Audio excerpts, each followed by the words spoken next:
Сборка крана бирмашины. Берем стопорную гайку и вставляем в нее один конец трубки. Затем берем шайбу и одеваем ее на стопорную гайку. Другой конец трубки вставляем в поплавок, не до упора. Вставьте гайку в нижней половине корпуса.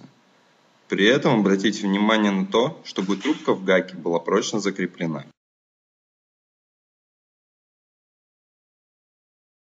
После этого берем вторую шайбу и кран и соединяем вместе с гайкой. Расположите кран так, чтобы он смотрел вниз. Хорошо затяните стопорную гайку руками, при этом не используйте дополнительные инструменты.